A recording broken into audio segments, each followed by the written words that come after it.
Assalamualaikum warahmatullahi wabarakatuh. Alhamdulillah wassalatu wassalamu ala Rasulillah wa ala alihi wa ashabihi wa man wala. Ya ayyuhalladzina amanu taqullaha haqqa tuqatih wa la tamutunna illa wa antum muslimun.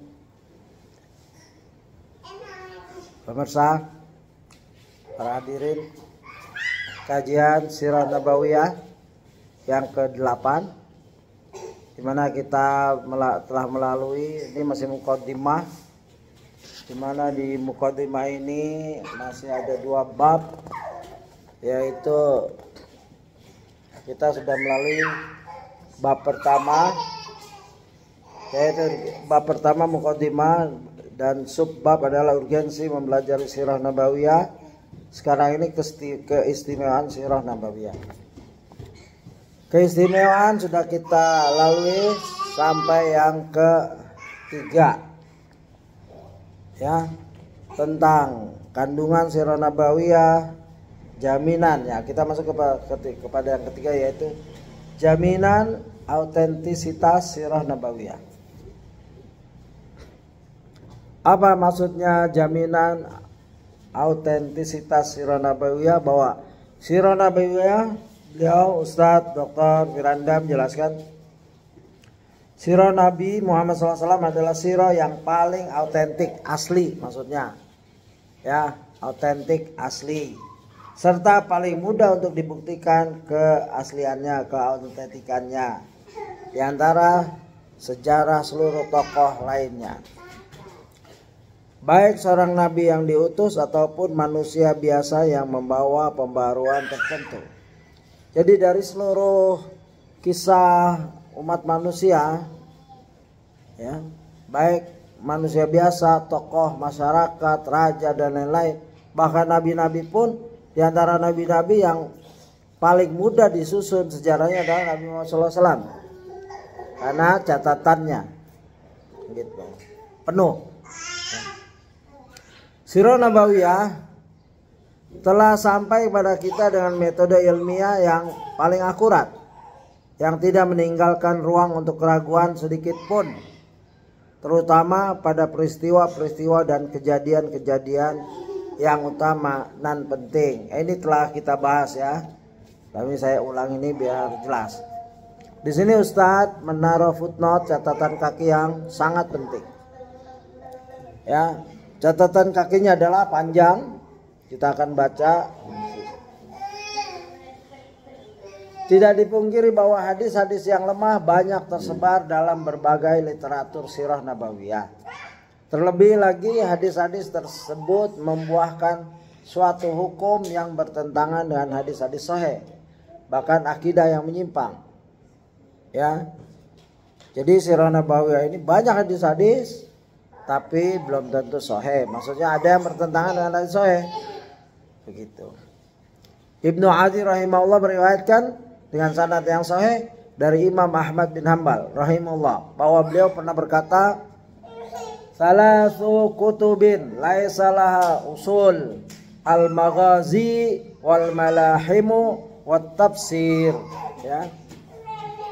3 buku yang tidak valid sanadnya: buku sirah, buku malahim tentang fitnah dan peperangan akhir zaman, dan yang ketiga buku tafsir. 3 ini, ya, buku sirah, buku sejarah, terus buku malahim tentang fitnah akhir zaman, peperangan dan lain-lain, dan yang ketiga buku tafsir.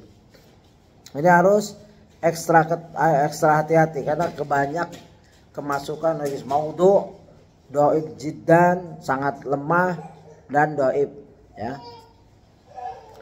Ibnu Hajar rahimahullah mengomentari perkataan Al-Imam rahimahullah tersebut dengan berkata, ini panjang ini perkataan Ibnu Hajar Al-Asqalani, pemilik Fathul Bari, syarah Sahih Bukhari.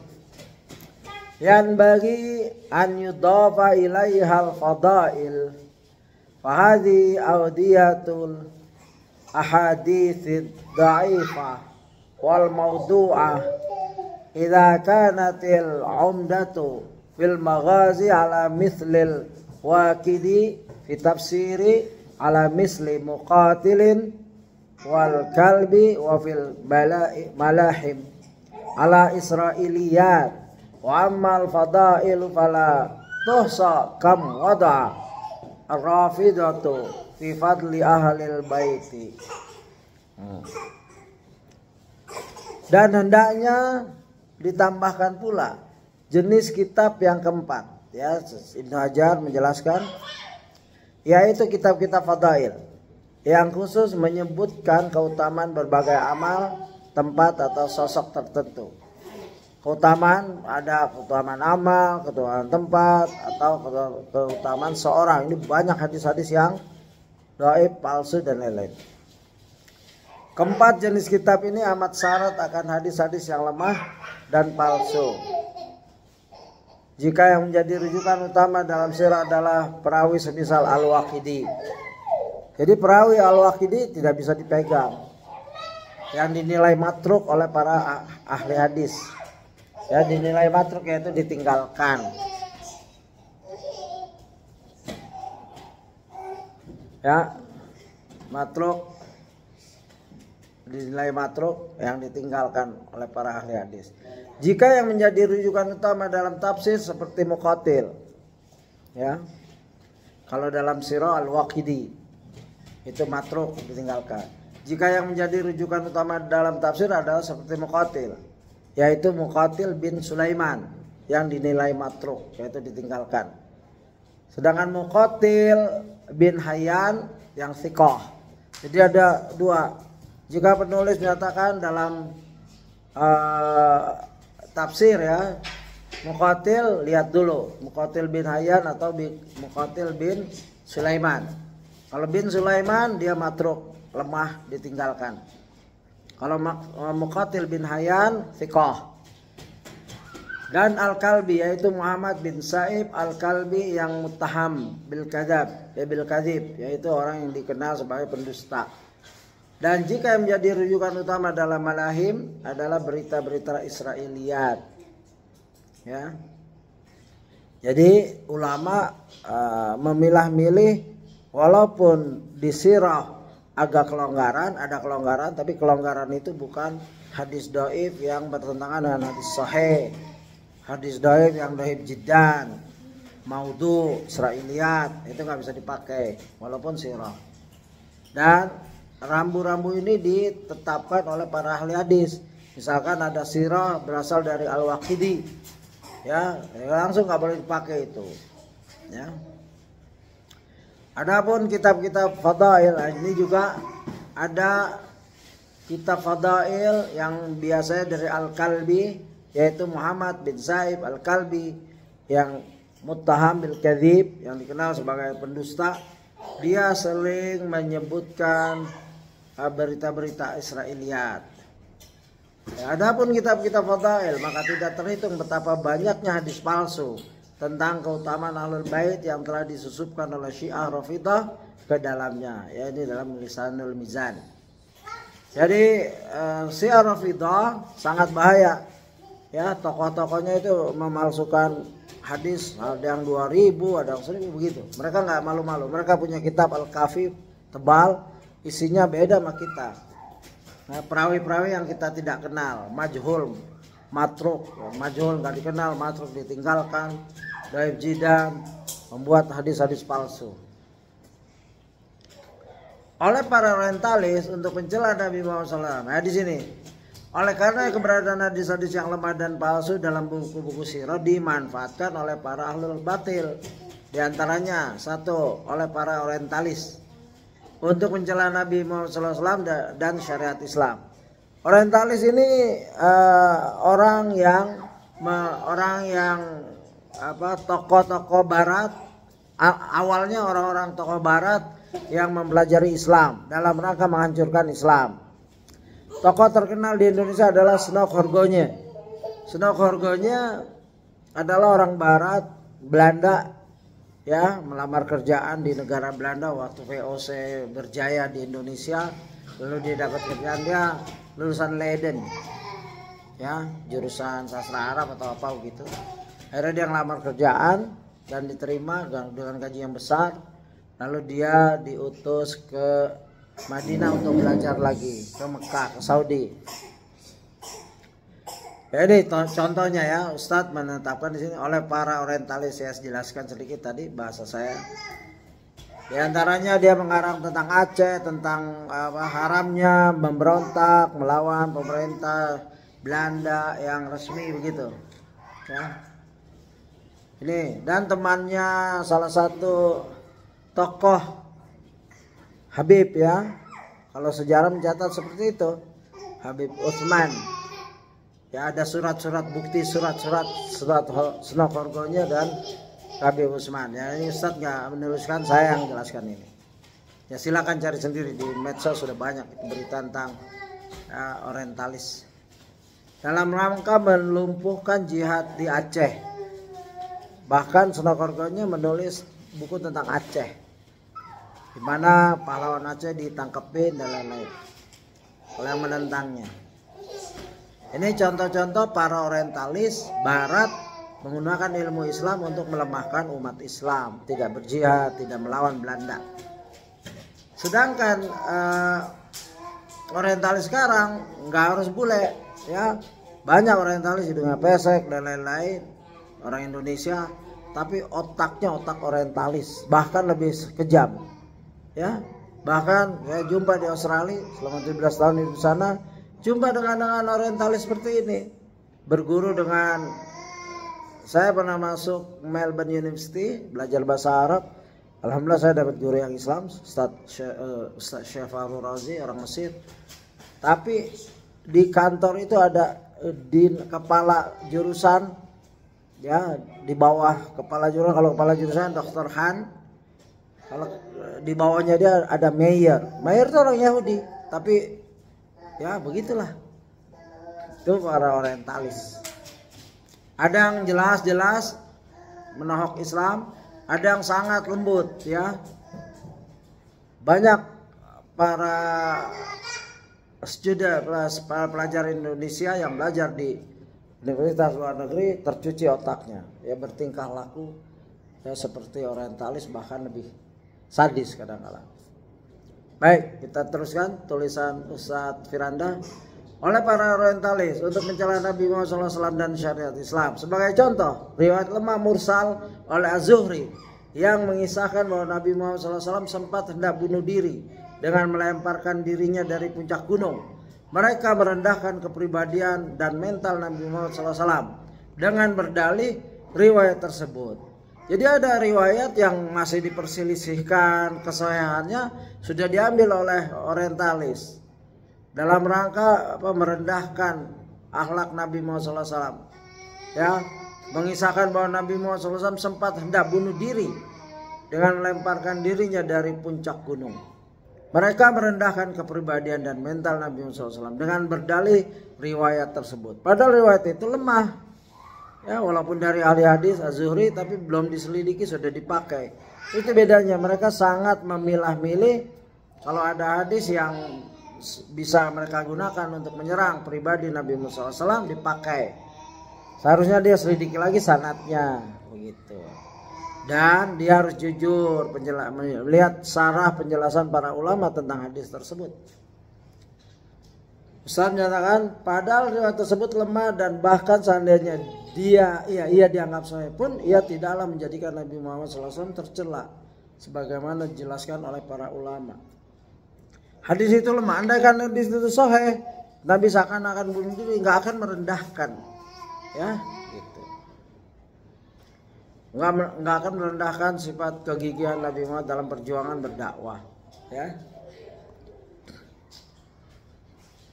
Yang kedua, oleh para kaum sufi untuk bersikap berlebih-lebihan atau ghulu kepada Nabi Muhammad SAW, yang mana pada sebagian kasus mengantarkan mereka kepada kesyirikan, yaitu penyetaraan Nabi Muhammad SAW dengan Allah Jalla Jalaluhu. Ya.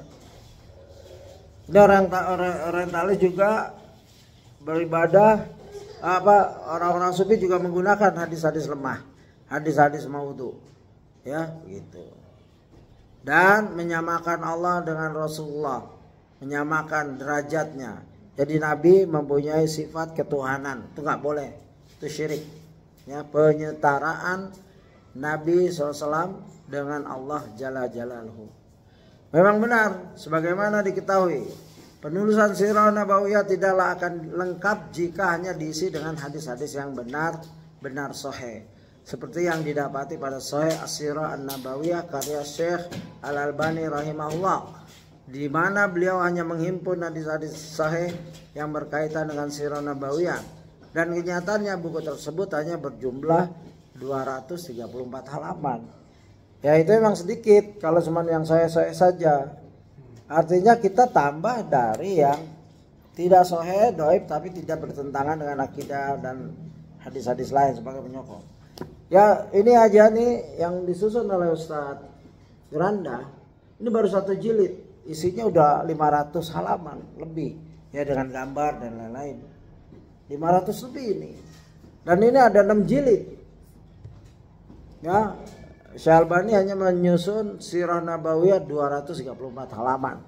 Beda sekali karena metode Ustadz Firanda 6 jilid seperti ini menyangkut beberapa kisah walaupun tidak sahih tapi mendukung matannya yang sahih, yang tidak bertentangan begitu. Dan tidak bertentangan dengan akidah. Ya, tidak bertentangan dengan jalan cerita kisah Nabi begitu. Nanti kita akan dapat itu ya di kajian-kajian akhir-akhir buku 1 ini. Ya begitu. Yang jelas ada kejujuran ya para penyusun kitab yang bermanhaj salafus saleh, ada kejujuran. Di mana di sini sebetulnya lemah begitu. Lemahnya di fulan bin fulan, tapi karena matanya menyokong hadis-hadis sahih maka kami pakai begitu istilahnya seperti itu. Baik, kita lanjutkan tulisan Ustadz. Namun demikian bukan berarti autentisitas riwayat sama sekali tidaklah diperhatikan dalam penulisan Sirah Nabawiyah. Bukan berarti segala bentuk riwayat dapat diterima dan dijadikan dasar penulisan Sirah Nabawiyah. Perlu diketahui bahwa para ahli hadis masih menerima dan menyampaikan hadis-hadis dhaif atau lemah yang berkaitan dengan Sirah Nabawiyah. Selama hadis-hadis tersebut, 1, tidak terlalu lemah, apalagi sampai pada derajat palsu. Bukan yang dhaif jiddan. Ya, dhaifnya bukan dhaif jiddan yang sangat-sangat lemah. Dan apalagi palsu, maudhu.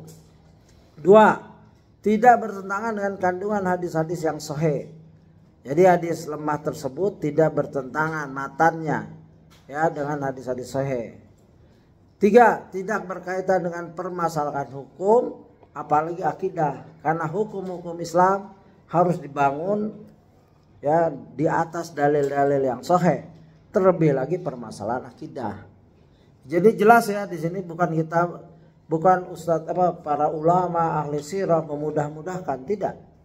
Kita tetap kalau mau teliti sekali ya seperti Albani tadi 200 sekian halaman. Sahih saja sahih Sirah Nabawiyah. Tapi sedikit informasi yang kita dapat. Ya. Nah, ulama berbeda pendapat. Karena Syekh Albani memang ulama ahli hadis, dia fokusnya ke hadis bukan ke sirah. Ya, dia pokoknya hadis ini saya ditaruh, enggak saya dibuang. Gitu, mau bertentangan, mau enggak bertentangan, itu tugas beliau.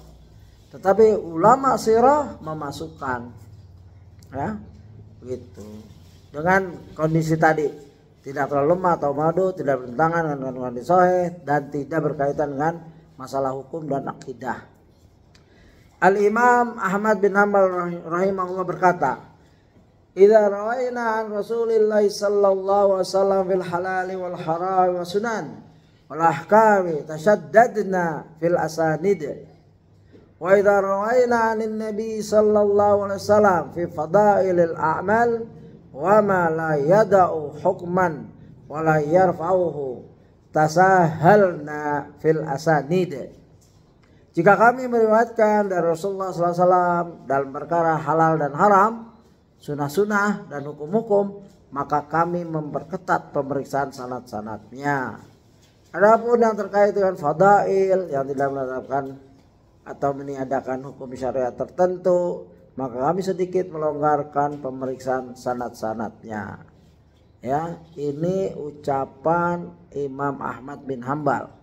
Ya, bukan ucapan manusia biasa. Artinya beliau yang ya khusus kehidupannya membela sunnah, membela akidah, dan menghasilkan karya yang besar yaitu Musnad Imam Ahmad.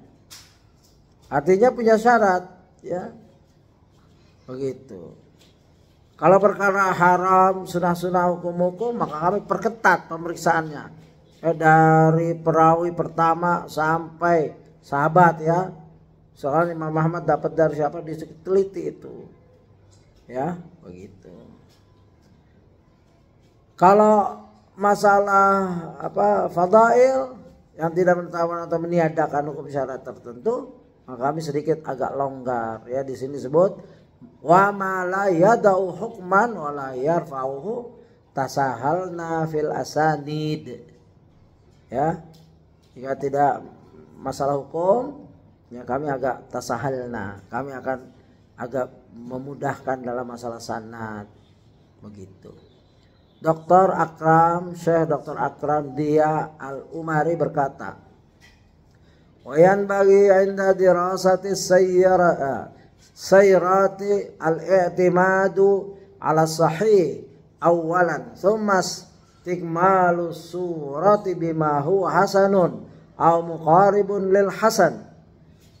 Ya, ketika mempelajari sirah nabawiyah, yang seharusnya menjadi landasan utama adalah hadis-hadis sahih. Kemudian boleh menyempurnakan gambaran tentangnya dengan hadis-hadis yang hasan atau yang statusnya mendekati hasan. Ya, ini untuk para ahli hadis, ya, ucapan-ucapan ini. Kita orang awam ya cukuplah menerima apa yang para ulama, ya, kalau ada kemampuan menyelidiki silakan, menyelidiki sendiri. Begitu. Wala yulja'u ila dhaifi fi ma lahu atharun fil aqaidi aw tasri', ya. Tidak boleh menggunakan hadis-hadis yang dhaif jika ia berkaitan dengan akidah atau penetapan hukum, tasyri', penetapan hukum. Enggak boleh itu akidah pakai hadis lemah. Begitu. Ini keunggulan Islam dalam menulis semua bidang. Wala ba'sa minal akhdhi bih indama la najidu ghairahu minar riwayatil qawiyah fi ma siwa dzalika min akhbarin tata'allaqu bil hathi ala makarimal akhlaq aw wasfi li umuranin aw sina'atin aw zar'in aw ma syakala dzalik. Ya. Kita tidak boleh menggunakan hadis-hadis yang dhaif jika berkaitan dengan akidah dan hukum syariat. Adapun ya jika segmen kisah tersebut terkait dengan selain permasalahan akidah dan hukum syariat, seperti bersifat motivasi untuk berakhlak mulia atau gambaran bentuk bangunan, ya, motivasi untuk berakhlak mulia, gambaran bentuk bangunan, profesi atau tanaman atau yang semisalnya, maka penggunaan riwayat dhaif diperbolehkan selama tidak ditemukan riwayat-riwayat sahih yang berkaitan dengannya. Misalkan dalam ceritakan sirah nabawiyah, kita memerlukan hadis penjelasan tentang rumah Nabi. Rumah Nabi nggak ada urusan dengan akidah, syariat Islam dan lain-lain. Terus kita cari hadis saya tentang rumah Nabi, ya. Terus nggak ada hadis dhaif rumah Nabi terbuat dari ruangannya kayak gini, boleh pakai. Itu masalah dunia, nggak akan merubah akidah Islam, ya, begitu. Itu maksudnya itu. Perlihatkan yang dibolehkan, ya, seperti bentuk bangunan, profesi atau tanaman. Misalkan seorang, ya, ingin menyebutkan sahabat ini profesinya apa, tapi nggak dapat asar tentang sahabat, asar yang sahih, terus ada asar yang dhaif, ya mungkin beliau profesinya ini, itu boleh begitu. Atau tanaman yang ditanam seorang Umar misalkan menanam satu pohon apa itu nggak tahu, tapi ada hadis menjelaskan, hadis lemah menjelaskan tentang pohonnya pohon kurma atau pohon arak ataupun siwak, ya silahkan begitu. Maksudnya begitu ya. Kurang lebih seperti itu. Demikianlah metode yang digunakan oleh para ahli hadis. Abdurrahman bin Mahdi rahimahullah wafat 1907 Hijriah berkata, ini jadi jangan kita sembarangan juga membaca sirah. Ya, sirah yang seperti ini sudah dimasak oleh para ulama, para ustadz. Kita nikmat ini nikmat yang agung.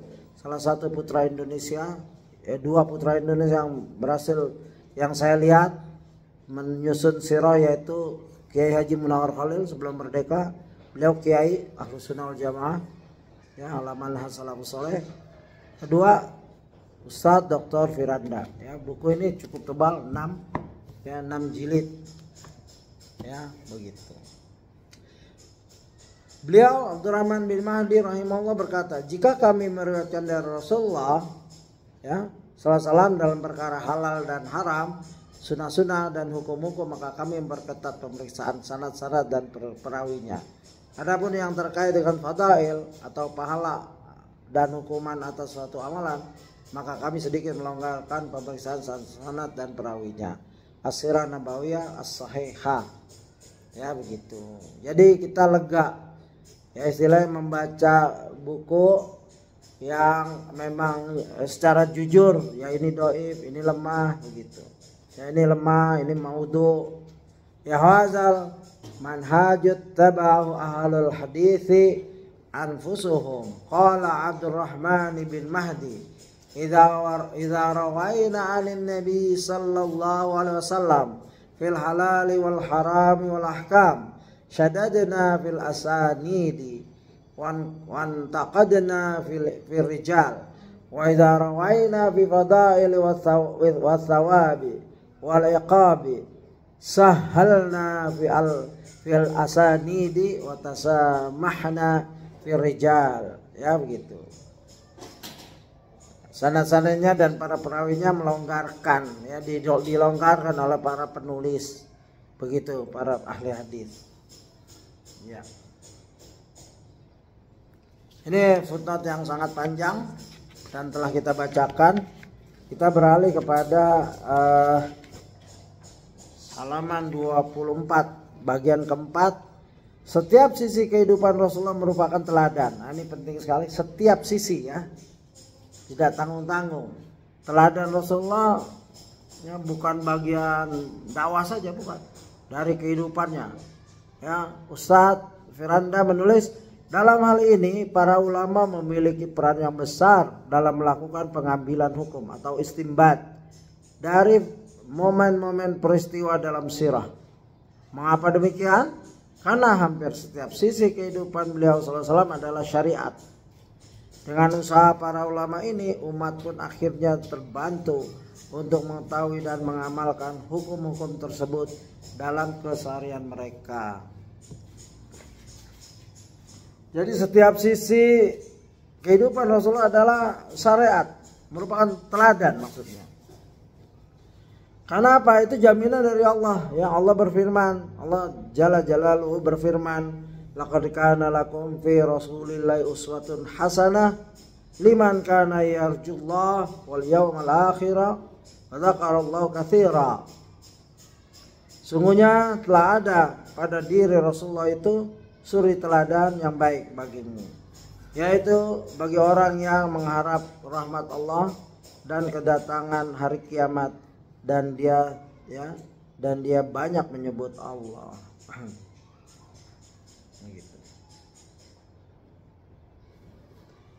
Inilah keutamaan umat Islam, di mana Al-Qur'annya, kitabnya terjaga, hadisnya ditulis sejak Nabi masih hidup dan dibukukan. Diwan itu ada pembukuan.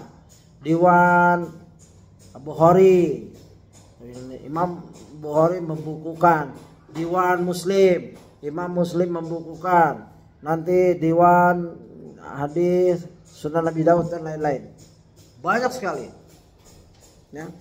Andaikan seorang berkomitmen melaksanakan Quran dan sunnah yang sahih saja nggak cukup waktunya. Nggak usah ditambah lagi yang doi, lemah, maudhu, ngarang-ngarang, itu udah menyimpang. Dia tekun mempelajari sahih, hadis dari sahih saya nggak cukup waktunya mempelajari dan mengamalkannya. Begitu.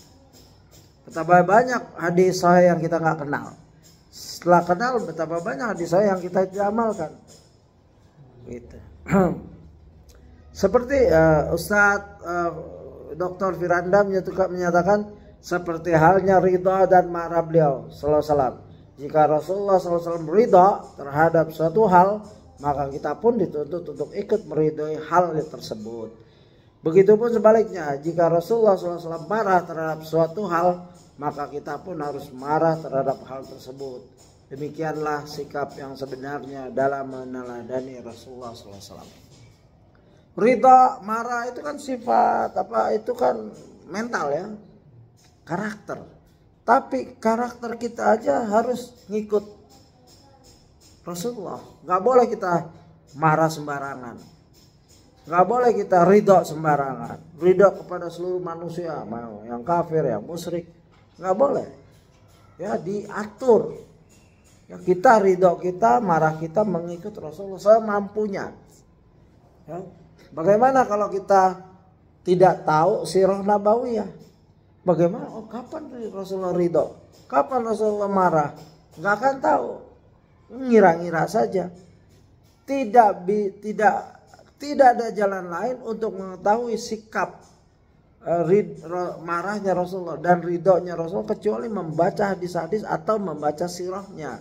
Sebagaimana kita udah lalui bahwa kami belajar maghazi wa siraya, kami belajar sirah Nabi secara umum seperti kami mempelajari surat dalam Al-Quran. Ini athar ya, kenapa para salaf sangat mempelajari ini untuk anak-anaknya, dirinya dan keluarganya.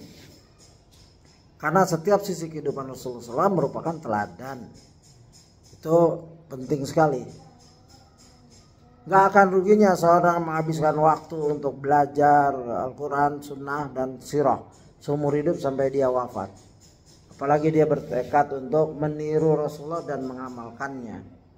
Ya, jangan diganti dengan hal-hal yang remeh-temeh. Orang banyak mengganti hal-hal yang penting dengan yang remeh-temeh. Belajar geologi bukan nggak penting silahkan, tapi biologi itu cuma sampai dunia saja. Dunia kiamat selesai itu. Dia meninggal nggak akan ke bawah ilmu geologinya. Kecuali ilmu yang diajarkan untuk kemanfaatan manusia, silahkan. Tapi kalau ilmu sirah dia wafat, tetap dia yang dia amalkan karena Allah, dia meniru Rasulnya, dia cinta sama Rasulnya, ya gitu. Nah, silahkan lihat video-video sebelumnya tentang wajibnya cinta pada Rasulullah. Bagaimana kita mencintai Rasulullah tapi nggak kenal Rasulullah, kan aneh. Ya, tidak kenal maka tidak sayang, tidak kenal maka tidak cinta. Mencintai seorang karena kita mengenalnya, ya begitu. Kelima, sirah Nabi Muhammad SAW dipenuhi berbagai peristiwa yang syarat akan ibrah berharga bagi umat manusia. Ya, Ustadz Dr. Firanda menulis bagian dari pembukaan, bagian 2 bab pembukaan, bagian 2 di bagian 5-nya. Sirah Nabi Muhammad SAW dipenuhi berbagai peristiwa yang syarat akan ibrah berharga bagi umat manusia. Ketahuilah saudaraku bahwa tiada satu poin pun dari kehidupan Rasulullah SAW yang terjadi secara kebetulan, melainkan semuanya benar-benar didesain oleh Allah SWT untuk menjadi petunjuk kebaikan bagi umat manusia. Bagaimana tidak? Bukankah Allah telah menyatakan bahwa beliau adalah suri teladan mutlak bagi seluruh umat? Ya. Ya, ini suatu retorika ya. Artinya suatu pertanyaan yang tidak perlu dijawab. Ya, memang Rasulullah adalah teladan bagi seluruh umat, ya, bagi umat manusia. Bahkan sebelum ceramah ya, kajian-kajian sebelumnya saya pernah mengungkapkan bahwa tokoh-tokoh besar walaupun bukan Islam pada niru, pada baca Sirah Nabawi seperti Indra Gandhi, Napoleon Bonaparte, dan sejarah Soekarno. Ya, sejarah Soekarno saya lihat sendiri tulisannya tuh tebal tentang kecintaan dia membaca Sirah Nabawi. Dalam rangka mengikut bagaimana memimpin, karena beliau adalah pemimpin sukses dunia dan akhirat. Ya, begitu. Jadi ibrahnya itu diambil sekali bagaimana beliau ada perjanjian, ini ucapan saya, bagaimana beliau bikin perjanjian Hudaibiyah seakan-akan merendahkan Islam, ya. Umar bertanya kali, bukankah engkau Rasulullah, bukankah Islam itu benar, bukankah kita ini, ya begitu, ya. Rasulullah menjawab, ya benar, saya Rasulullah benar, kita orang Islam benar, begitu ya. Kenapa kita menghinakan? Rasulullah diam saja. Lalu Umar bertanya kepada Abu Bakar, sama jawaban Abu Bakar mirip sekali dengan jawaban Rasulullah. Benar kita Rasulullah, benar, begitu ya. Bukankah kita ingin masuk ke Mekah? Benar, tapi tidak tahu. Rasulullah tidak pernah bilang tahun ini kita harus masuk Mekah. Ya, ini perjanjian Hudaibiyah, silakan nanti mungkin ada di depan insyaallah jika kita ikuti terus. Ibnu Mas'ud radhiyallahu anhu pernah berkata, Inna Allah nawara fi qalbil ibadi fawajada qalba Muhammadin sallallahu alaihi wasallam khaira qulubil ibad. Ya, sungguhnya Allah memperhatikan hati para hambanya dan mendapati bahwa hati Muhammad SAW adalah hati yang terbaik. Ya, begitu. Fastafahu li nafsihi fabta'athahu birisalatih. Ya. Allah SWT pun memilih beliau untuk dirinya dan mengutusnya sebagai pembawa risalah. Jadi Allah memperhatikan seluruh hati hambanya dari awal sampai akhir, ya. Lalu dipilihlah Nabi Muhammad SAW, ya. Fastafah, ya, li nafsihi, dipilih hati Nabi Muhammad, ya, paling bersih, paling jujur dan lain-lain, ya, untuk dirinya, untuk dijadikan utusan. Tsumma nazara fi qulubil ibadi ba'da qalbi Muhammadin, ya, wajada quluba ashabihi khaira qulubil ibadi faja'alahum Uzara'a nabihi yuqatilunahu ala dini fama ra'al muslimuna hasanan fahuwa indallahi hasan wa ma ra'au sayyi'an fahuwa indallahi sayyi'un. Ya, setelah Allah memilih nabinya, kemudian Allah Jalaluhu melihat hati para hamba-hambanya selain hati Nabi Muhammad dan mendapati bahwa hati para sahabat beliau adalah hati yang paling baik. Allah Jalaluhu pun menjadikan mereka sebagai para pendukung nabinya yang berperang demi membela agamanya. Jadi apa yang dipandang baik oleh kaum muslimin, para sahabat maksudnya, maka ya pasti merupakan kebaikan di sisi Allah Jalaluhu. Dan apa yang dipandang buruk oleh mereka, maka ia pasti merupakan keburukan di sisi Allah. Ini ada yang salah faham mengenai ucapan Ibnu Mas'ud. Jadi kalau mayoritas sekarang muslim mandang baik, kita harus ngikutin. Enggak begitu. Ini kaum muslim di sini para sahabat. Dan para sahabat nggak mungkin mengarang bid'ah dan lain-lain dalam ibadah. Ya, begitu. Hati-hati menggunakan kaul Ibnu Mas'ud ini. Bukan maksudnya kalau mayoritas sekarang misalkan berbuat suatu ibadah yang gak ada dasarnya, terus kita menegurnya karena gak ada dasarnya, terus mayoritas mendukungnya, terus kita ngalah, nggak boleh seperti itu. Bukan begitu maksudnya. Mayoritas ini para sahabat pada saat itu, dan sahabat terkenal tidak syirik, tidak berbuat bid'ah, tidak mengada-ngadakan agama, ya, karena hatinya hati pilihan. Allah langsung yang memilih hati para sahabat. Allah memilih hati Nabi Muhammad SAW dan Allah memilih langsung hati para sahabat. Oleh sebab itu para sahabat ada di Taurat dan Injil. Nabi Muhammad juga ismu Ahmad ya. Kalau Nabi Muhammad disebut namanya di Taurat dan Injil, ismuhu Ahmad. Kalau sahabat nggak disebut namanya, tapi karakternya, ya. Asiddaw wal kufar hamau bainahum, tarahum ruk'an sujada. Ya, keras terhadap orang kafir, tapi saling kasih sayang terhadap sesamanya. Mereka ruku dan sujud. Begitu.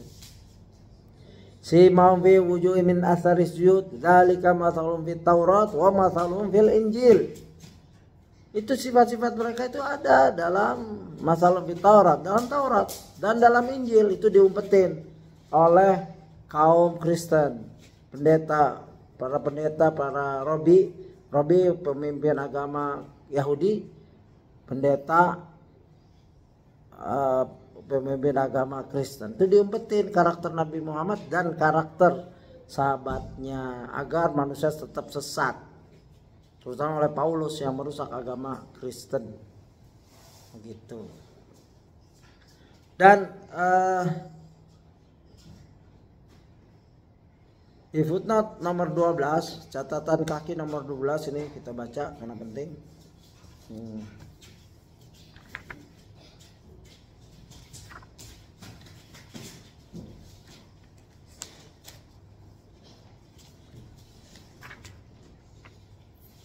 Udah 5 di sini. Diriwayatkan Ahmad dalam Al-Musnad, Syekh Ahmad Syakir mengatakan bahwa sanadnya sahih. Yang tadi ya tentang qaul Ibnu Mas'ud itu riwayatnya sahih oleh Ahmad Syakir. Ya begitulah. Ya nikmatnya menuntut ilmu din. Ya. Kita nggak usah ngikut kebanyakan orang. Ya. Orang-orang mengikuti ilmu din berdasarkan hawa nafsu, mana yang ramai, mana yang banyak penggemarnya, ya langsung pada berbondong-bondong.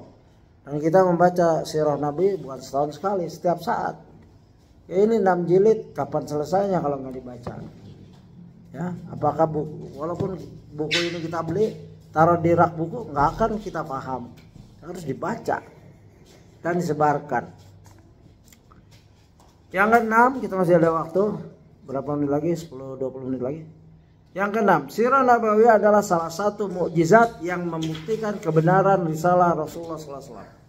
Jadi Al-Quran itu mukjizat, sunnah kehidupan Rasulullah itu mukjizat, dan sirah nabawiyah itu merupakan, ya sirah nabawiyah adalah salah satu mukjizat. Ya ada dialog bagus tentang orang diajak dakwah oleh seorang ulama. Yang dia nggak percaya Allah katanya. Saya nggak percaya Allah. Silakan. Kamu nggak percaya Allah karena kamu nggak melihat Allah dan lain-lain. Silakan. Tapi bisakah kamu menolak tokoh yang namanya Muhammad yang lahir di gurun pasir di Mekah, gurun pasir yang kebudayaan juga sederhana. Pada saat itu ada Romawi, pada saat itu ada Persia. Kok agamanya sampai ke pelosok-pelosok? Ya kalau Anda berjalan ke arah Filipina itu ada pulau kecil, ada masjid, ada orang Islam di situ. Itu bagaimana seorang Nabi Muhammad yang teknologinya nggak ada pada saat itu kok bisa dakwah sendirian dan hasil dakwahnya sampai sekarang bisa menjadi agama terbesar setelah Kristen? Itu bagaimana menolak beliau? Dan tercatat semua perbuatannya. Ayat Qurannya tercatat dan terjaga, sunnah-sunnahnya terbukukan sampai ya mungkin ruangan ini.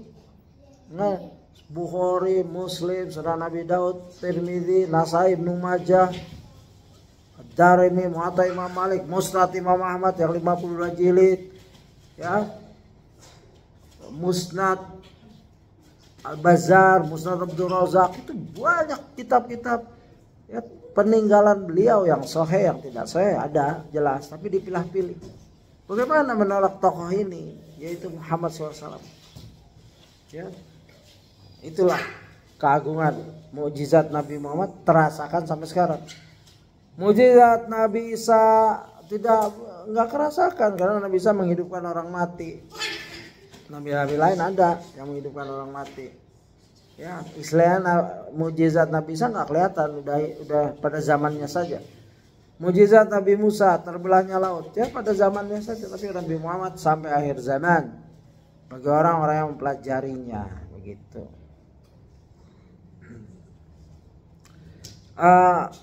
Sirah Nabawiyah adalah mujizat. Ustadz menjelaskan keistimewaan ini merupakan kesimpulan dari 5 poin sebelumnya. Ibnu Hazm rahimahullah berkata, ya,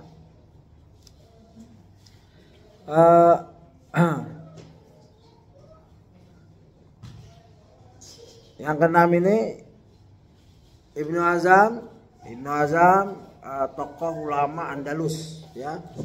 Beliau lahir di Andalusia dan kayaknya tidak pernah keluar dari Andalus. Yang menuntut ilmu jadi alim. Seorang biasa lalu menuntut ilmu jadi alim. Pemilik kitab Muhallah, ya, Muhallah Ibnu Hazm kalau salah. Baik, apa yang Ibnu Hazm rahimahullah berkata, fa'in siratu Muhammad sallallahu alaihi wasallam aliman, ya, tadabburuha taqtadi tasdiqah, ya, darurah wa tasadlahu bi anna Rasulullah sallallahu alaihi wasallam haqqan walau lam takun lahu mu'jizah ghairu siratu sallallahu alaihi wasallam likafa. Sungguhnya sirah Nabi Muhammad SAW merupakan bukti nyata yang melazimkan siapa saja yang menelaah dan menghayatinya untuk membenarkan Muhammad SAW dan bersaksi bahwa beliau adalah benar-benar utusan Allah. Andai tidak ada mukjizat lain bagi beliau SAW selain sirah Nabawiyah ini, maka sudah cukup, ya, lakafa, yakfi, cukup. Kalau nggak ada mukjizat apa-apa kecuali sirah Nabawiyah, ya cukup sudah. Apalagi dengan mukjizat Al-Quran, sunnah-sunnahnya, ya, ditambah sirah Nabawiyah, ya, yang menceritakan bulan terbelah. Ya, bulan terbelah sampai sekarang kita belum lihat, ya, karena bulan jauh. Ya, pernah terbelah, mukjizat itu pernah ada, tapi kan susah melihatnya. Yang pergi ke sana orang yang nggak jujur, ya, apakah pergi benar apa di studio juga kita nggak susah buktiinnya, kecuali orang Islam kayak nih orang Indonesia mampu, nanti silakan, ya, para tokoh ulama pergi ke bulan, oh iya nih bulan ini pernah terbelah, tapi nggak perlu seperti itu, mahal sekali, ya. Tapi kalau ada dana ya silakan, lebih baik buat makan siang dana-dana itu, ya kan. Ya, alhamdulillah kita iman saja, orang beriman tuh murah, ya, bilang langit 7 lapis, beriman Quran murah, beli Quran, beli mushaf, beli tafsir, ya komplit lah baca. Oh iya, coba kalau orang kafir, kasihan lihat mereka. Saya belajar fisika nih berapa tahun, itu ada ada istilah karbonate, ya, karbon, saya lupa istilahnya. Itu mempelajari fosil ini berapa tahun usianya, memang akurat, ya, saya belajar itu. Kita bisa ngitung jika benda ditemukan nilai karbonnya ini, kita tahu tuh, ya, anak-anak itu mudah lah itu, ya. Nah, itu kan susah menggali mukjizat di dalam tanah. Itu yang dikerjakan oleh para agama-agama lain. Karena mereka kehabisan akal mukjizat, akhirnya mereka harus menggali fosil. Kitab ini kitab ini disusun tahun segini. Kalau kita di hadapan kita cuman orang Islam kebanyakan malas baca. Ya, padahal ulama telah menyodorkan, menyusun. Ya, baca malas. Maka ini salah satu, mari baca bersama. Kalau di rumah saya ngantuk juga ini, baca sendiri. Tapi kalau di sini alhamdulillah semangat, ya, dan saya bisa ulang-ulang karena direkam. Ya, tolong bagi yang mau ikuti 1 udah sampai 8. Ini kajian kita yang ke-8. Ya. Ini ucapan Ibnu Hazm yang perlu kita pelajari, ya. Begitu. Beliau ulama besar. Hal ini juga diakui oleh para pemikir barat. Salah satunya adalah Annie Besant dalam karyanya yang berjudul The Life of Teachings of Muhammad. Ia berkata, ini bukan saya so Inggris, ya, ini Ustadz menukil langsung bahasa Inggris ini, ya. Ini ada pernah saya dapat kritikan ya, kalau bicara sesuai dengan kemampuan manusianya, madu'unya, ada kritikannya. Tapi saya cuma bacakan, ini Ustadz yang menulis ya, tulisannya yang saya kutip, yang beliau kutip saya bacakan saja, halaman 27, silakan periksa apakah benar ya. Mungkin spelling saya kurang bagus, pronunciation saya kurang bagus, silakan dimaafkan saja. It is impossible for anyone who studies the life of character of the great prophet of Arabia, who knows how he thought and how he lived, to feel anything but reverence for that mighty prophet, one of the great messengers of the Supreme. And although in what I put to you, I shall say many things which may be familiar to many, yet I myself feel whenever I reread them, a new way of admiration, a new sense of reverence for that my Arabian teacher. Ya, alhamdulillah saya mampu baca sedikit, mungkin banyak salahnya, silakan dikoreksi. Yang artinya mustahil bagi siapapun yang mempelajari kehidupan dan karakter Nabi besar Arab, dia panggil Nabi besar Arab, yang tahu bagaimana dia mengajar dan bagaimana dia hidup, untuk merasakan sesuatu selain penghormatan kepada Nabi yang perkasa itu, yang merupakan salah satu utusan agung dari Yang Maha Kuasa. Dan meskipun dalam apa yang akan saya sampaikan kepada Anda terdapat banyak hal yang mungkin telah lumrah diketahui bagi banyak orang, namun setiap kali membacanya kembali, saya selalu merasakan jenis kekaguman dan penghormatan baru terhadap guru Arab yang perkasa itu. Ya, ini tulisan orang Barat ini, namanya Annie Besant. Dia kagum, saya baca dia kagum. Saya wallahualam, mudah-mudahan dia masuk Islam, saya nggak tahu beritanya. Ustadz mengutip ini dari footnote-nya, Annie Besant, The Life and Teaching of Muhammad, Madras 1932, halaman 4. Ya begitulah, tokoh Nabi Muhammad SAW adalah tokoh dunia dan akhirat. Banyak orang tokoh dunia tapi di akhiratnya nanti masuk neraka, na'udzubillah. Tapi kalau di akhirat, kemarin kita sudah baca syafaat Nabi. Di akhirat ya, orang-orang akan datang ke Nabi Adam, Nabi Nuh, dan terakhir kepada Nabi Muhammad. Itu tokoh akhirat. Jadi kita membaca suatu buku sirah yang beliau itu ada tokoh dunia dan akhirat. Betapa beruntungnya kita. Ya kalau bisa kita baca ini untuk anak-anak kita, keluarga, dan lain-lain. Ya diulang-ulang nggak apa-apa. Beli bukunya kalau mau. Ya ini bukan iklan. Ya saya dapat gratis nih, alhamdulillah. Silakan, atau aplikasinya Bekal Islam ya. Bekal Islam, cari sirah, mungkin pakai internet, baca bersama sama keluarga sebelum tidur, waktu liburan, waktu piknik. Baca 1 lembar 2 lembar. Bapaknya membacakan atau ibunya membacakan. Itu penting agar anak-anak kita terbiasa mendengar nama Nabi Sallallahu Alaihi Wasallam, nama sahabat radhiyallahu anhu. Ya, ada sifat-sifat Nabi yang mereka nikmati lalu berkesan, mereka bawa sampai akhirat nanti. Terakhir saya bacakan 1 lembar lagi. Michael H. Hart yang menempatkan Nabi Muhammad SAW pada posisi pertama sebagai orang yang paling berpengaruh dalam karyanya The 100, a ranking of the most influential person in history, mengatakan, my choice of Muhammad to lead the list of the world's most influential person might surprise some readers and might be questioned by others. But he was the only man in history who was supremely successful on both the religion and secular level. Ya saya pernah punya buku ini, tapi tahun 1980-an saya beli terjemahan. Ya 100 orang di muka bumi ini yang sangat berpengaruh. Ya, The 100 ranking of most influential person in history.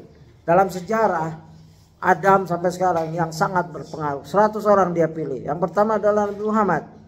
Apa yang dia katakan yang artinya tindakan saya memilih Muhammad sebagai pemuncak daftar tokoh-tokoh paling berpengaruh di dunia mungkin mengejutkan beberapa pembaca dan mungkin dipertanyakan oleh orang-orang.